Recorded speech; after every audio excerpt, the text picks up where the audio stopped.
Right, hello everyone and welcome back to Adventures Elsewhere Reviews, the spoiler-free book review show. I am your host Jay Black, and today I am here with my first publisher-given ARC, so that's fun. This is Pixarina, Haunting, by Joanne Anderton. This book is a little bit weird to sort of do the basic details for, because I think there might be a couple of mistakes on Goodreads, because it's very much a horror, but Goodreads also lists this as a dark fantasy, which I truly don't understand for this sort of book.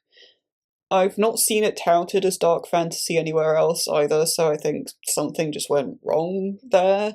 Goodreads also says this book is 184 pages, and yeah, look, I know my reading software is bonkers when it comes to page count, but I've not had a discrepancy quite this high before, so pinch of salt on that one. My reading software, I think it came in at 60 pages.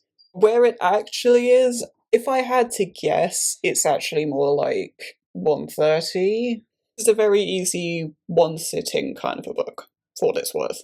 This is from Bad Hand Books, and I read the ebook for this one. If you've been around here before, you know the drill by now. I like to do my overall impression of a book in 3 words. This one is gritty, tragic, and, appropriately for the title, really quite haunting. It's one of those where it's actually been kind of difficult to put this episode together, because trying to find the right words to use for a book like this is not very easy. So, as always, let's start with our characters. There's a surprisingly big cast in this one, but there are 2 main POV characters, one of whom gets... Actually, I don't think there is that much of a split between them. I think Rebecca does get more though, so let's start with her. She's also the first POV character you come across. Early mid-30s, something like that. She is an artist. She seems to use a lot of different media, so watercolours mentioned, charcoal's mentioned. There's also quite a lot of mention of found media. I think there's acrylic and oil and just all sorts. So she's a very talented artist, and she works across a lot of different subject matters. Some of her sort of favourites historically, as comes up in the book quite a lot, is Australian myth and Australian folklore and things like that. I'm going to come back to that because it does come up a fair bit later. She's an adventurous type, I guess, is the word. I wouldn't call her a dreamer.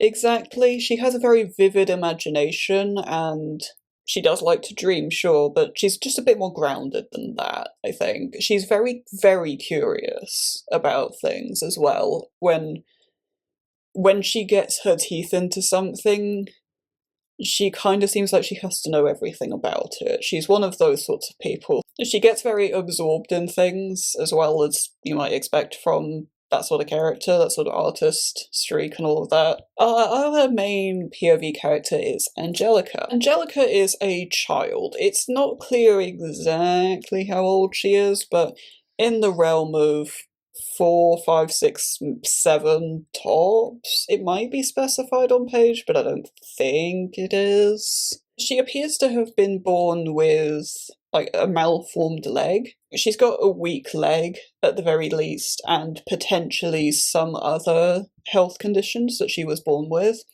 And she's just a child trying to navigate her early life with some difficult health conditions that people don't make allowances for at all.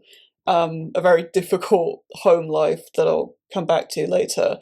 And just a very unusual kind of situation for a child to be in. Our other big characters are Aidan is probably the biggest, most important side character. He is Rebecca's husband.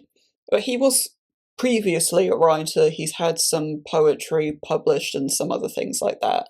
But he's now like writing for advertising or something along those sorts of lines. So as far as he's concerned, he's still writing, but that's a bit of a sticking point about, well, yes, you're writing, but... and the sort of person that he's become. The other 2 side characters that I would say are important are Angelica's parents. They are named in the book. I am withholding those for sort of spoiler-related reasons, I don't know quite how much it would matter knowing going in, because I haven't reread the book, but better safe than sorry. Angelica's father is an artist, and her mother is a model, and the two of them have a very tempestuous relationship, it seems, and they have very different views on Angelica, let's put it that way. Like, there's quite a lot going on in this book, as you can already gather.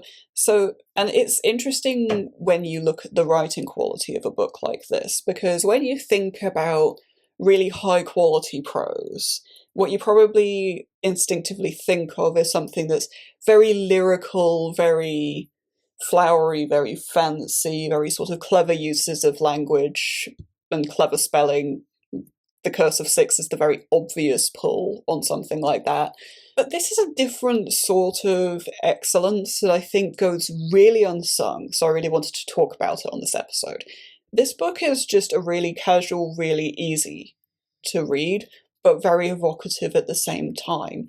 And making something that evocative, that immersive, just super easy to read is not an easy thing to do. That's a skill that goes unnoticed way too often. There's a difference between an easy read because it's, for want of better phrasing, basic language, and just written a bit more simply. But this isn't the case here. It's a very interesting place where it sits, and I found that there are actually a lot of books like this. I would say actually quite a lot in middle grade. This is where a lot of middle grade books shine, is with stuff like this. And I really think stuff like that deserves more recognition, so props to the writer on this one. Also props to the writer for having both first and third person in this book. Just casual writer flex. Both used really well, both fit the vibes of the story really well.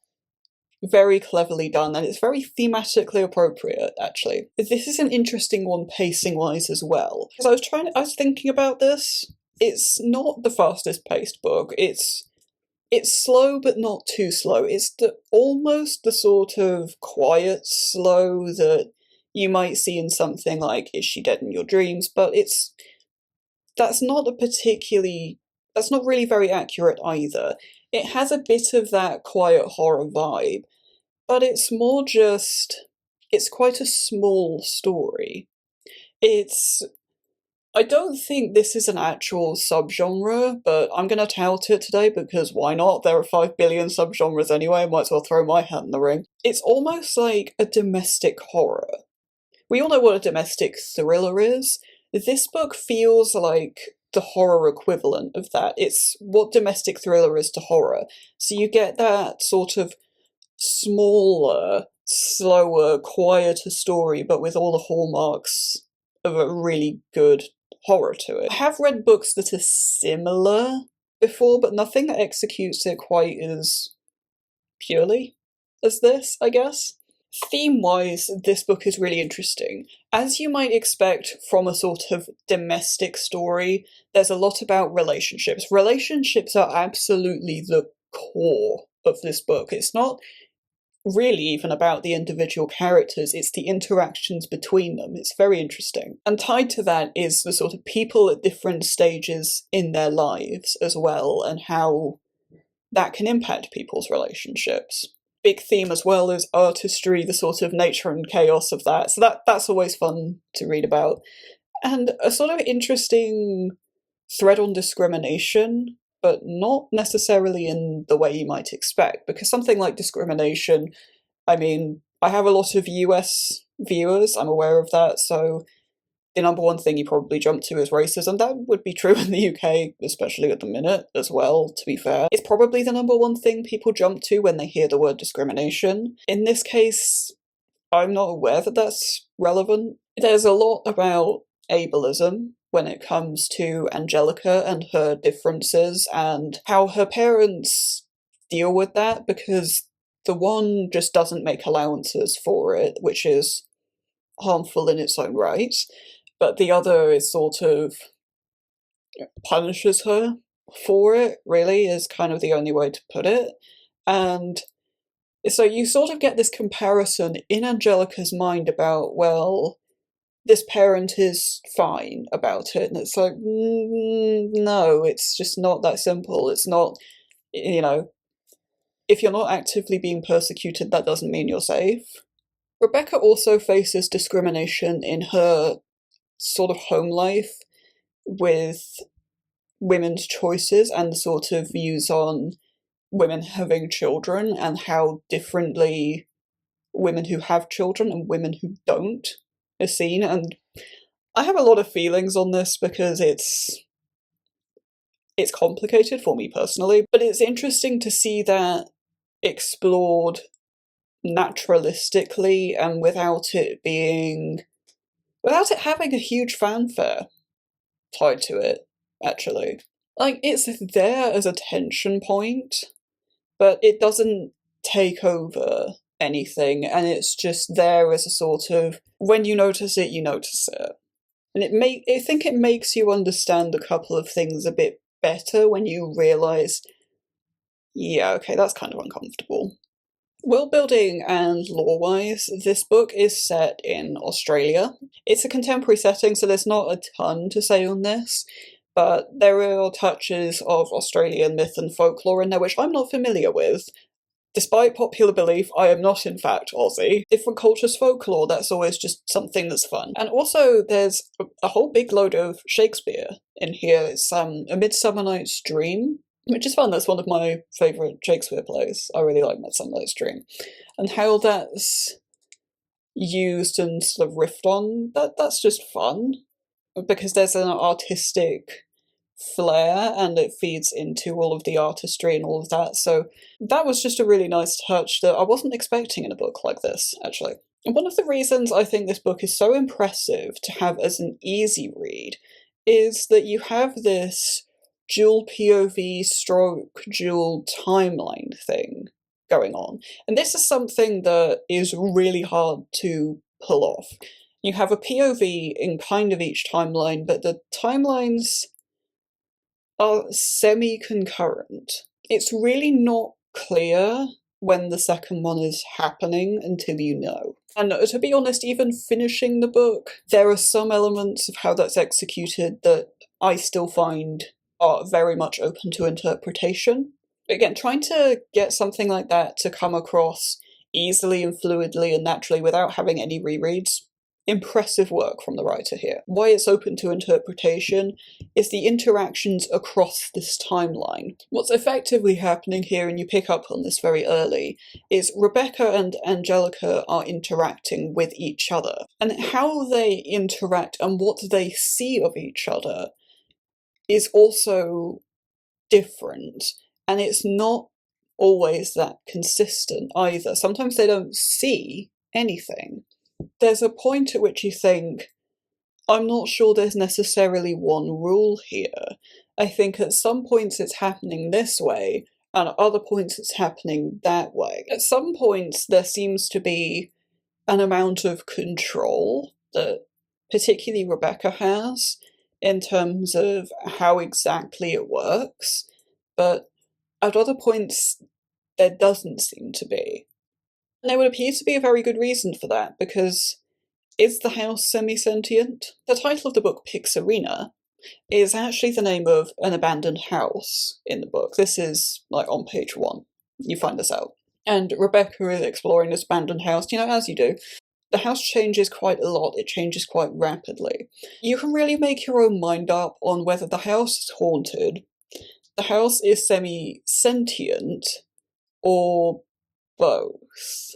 Because again, this is something that seems to potentially change between the timelines as well, so it's not clear whether something's happened over time that's changed the house as well. Rebecca's relationship with the ghost that's in the house, stroke the house, is quite interesting, because again, at some point she has control over this, wittingly or not, and at some point she very clearly doesn't, and it's not entirely clear what this ghost or the house actually wants from her.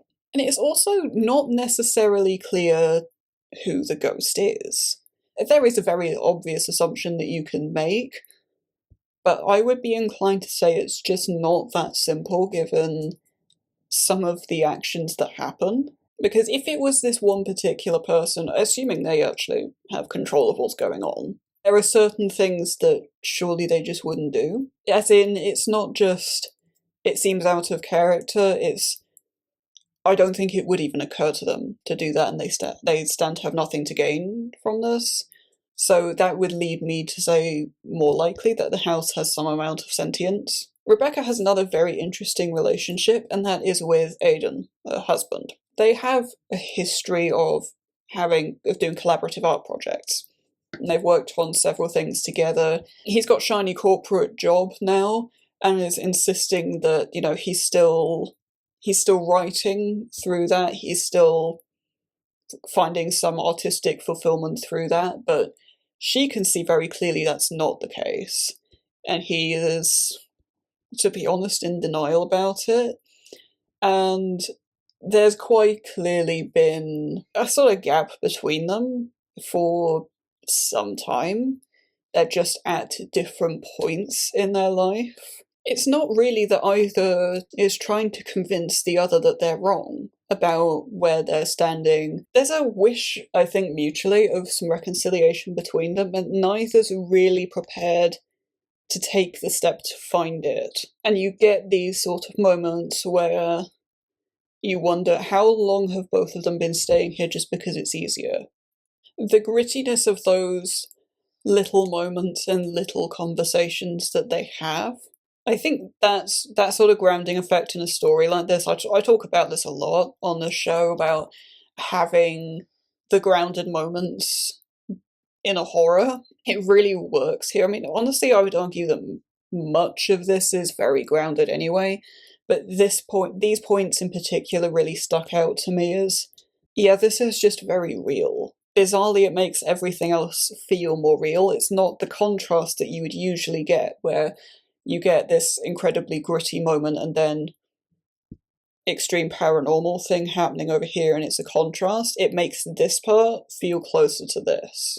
I think the other thing that does that, the other relationship that really drives that, is the relationship between Angelica and both of her parents. In a sense that she has this very set, well, I wouldn't really even call it a relationship with her mother, to be honest, because effectively her mother just rejects her, doesn't really want anything to do with her. Implication being perhaps never wanted to be a mother in the first place. But there's still this, from Angelica's side, this craving of approval that feels incredibly naturalistic.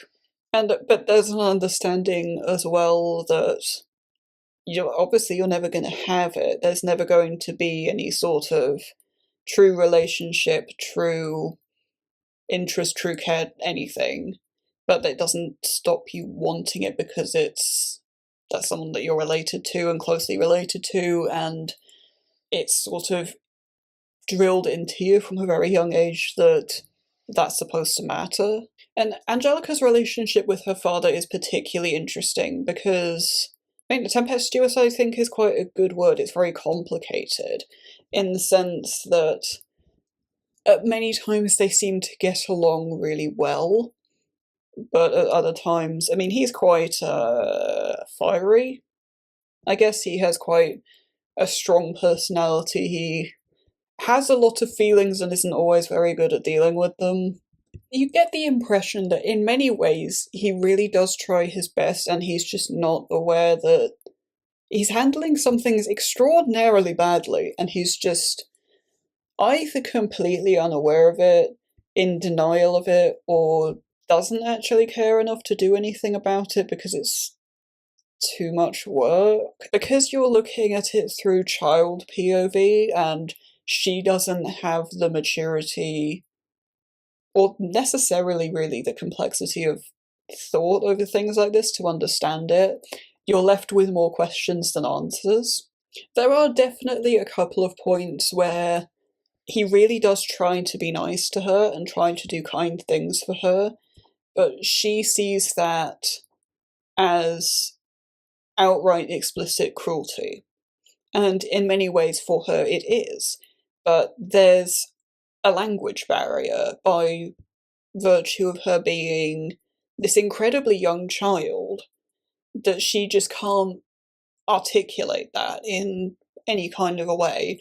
And she's also very much been taught that not just not seen and not heard, it's not seen and not heard, please and thank you. So there's also this question mark internally about, even if she could articulate these things, would that be the right thing to do?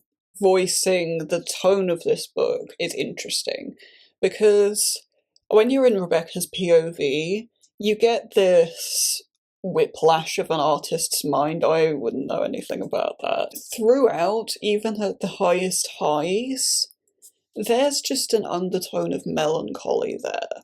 Just this very quiet melancholy, even when it's the main focus emotionally on the page, it's still just quite quietly there in the way that suggests an already, like, a detachment from it. It feels very naturalistic, it all feels very real. Again, getting this across with very casual, very easy reading, very impressive. A lot of Angelica's POV, meanwhile, is just straight up horrifying. There is no other way of putting it, it really just is. Even the moments that Angelica herself perceives as nice and quiet and cozy are just... if you are not in the mind of a child, if you have greater knowledge, that's kind of the worst part of it. Is this child sitting there thinking, this is fine, this is okay, this is actually kind of nice, and it's just... If I was to talk about every single one of my favourite moments in this book, it would double the episode length, and I suspect it's long enough given my recording time. We're going to instead talk about the ending. The ending of this book is really good. The entire ending sequence is just really, really good. It ties things together nicely, but not too tightly. And that's not me implying that there's room for a sequel, because there isn't. It's just there are questions left unanswered, and a fair few of them, and I like that. Especially for a book like this that just has that going throughout, keeping that into the ending is nice. It's also a very, very, very rare example of a time skip at the end being executed really, really well. It's a time skip that makes sense, it's a time skip that is done very naturalistically, and it doesn't skip over anything important particularly. It's so naturalistically done, you don't question it, you almost don't even notice it's there. Now, this is one of the best, if not outright the best examples of this I've ever seen. Just about every interaction between Rebecca and Angelica is a favourite moment, because there's so much going on, and so much complexity of that relationship, questioning quite what each other sees, what each other wants out of this relationship. Also just this ever-present, how is this happening, and remind me again when this is happening, and who is exactly where in this moment. That's too fascinating, and that's too interesting not to mention, and just too well done as well. A lot of the Rebecca-Aiden conversations are sort of similar in this vein. There's just so much going on, despite that these two rarely say very many words to each other. There's so much packed into those few words. You could say that about the entire book, honestly. But the exchanges between these two, I think, is where this really shines. It's so naturalistic, it's so gritty, it's so tragic and so infuriating at points as well. It's excellently done. Art-inspiring moments, again, I could talk about just about the entire book for this. There's a lot of talk of art and the things that are being done, and it just... instinctively you go and reach for a pen or a palette knife or something. But the big ones, I think, throughout are the descriptions of Pixarina, the house. So be that when it's abandoned, and the different parts of that that are described and the weirdnesses of that, or be that when Angelica's living in it, and the descriptions of the ground and the sort of things she sees out of her window and all of that. There's so much going on there, there's so much thought put into that without getting bogged down in description and detail and all of that, which is impressive in its own right. Now, you could draw 1,000 pictures of this house incredibly easily. I think my favourite part of all that description, though, is the mushroom table. And this is something that comes up very, very late, so there's very little I can say about it. But that scene was definitely one of my favourites, and what's done with that is very, very clever. It's really not going to be a surprise how I rate this book, is it? It would be criminal not to give this book a 5. This book is another one that is very clever in its simplicity. There's so much packed into a short read and a very easy read, but there's so much emotional depth, so much depth to character relationships, there's so much grit, so much tragedy, so much quiet melancholy, and some things that are just genuinely really horrifying, and that can be gritty, that can be supernatural. This book is just impressive. This is a skilled writer who I will absolutely be watching for. If you are a fellow writer and you have an ARC you would like to send my way, there is a cheat sheet at the end of this video that will give you 90-odd% of the information that you could possibly need. But by definition, it isn't comprehensive. There is a link in the description to a fully time-stamped video that will give you absolutely everything you could possibly want, clarifying some grey areas and all of those sorts of things, so check that out. There is also a link in the description to the Google form to submit an inquiry, but to be honest, I'm pretty chill about that. You could just drop a comment and I'll read it. But that is about all from me for now.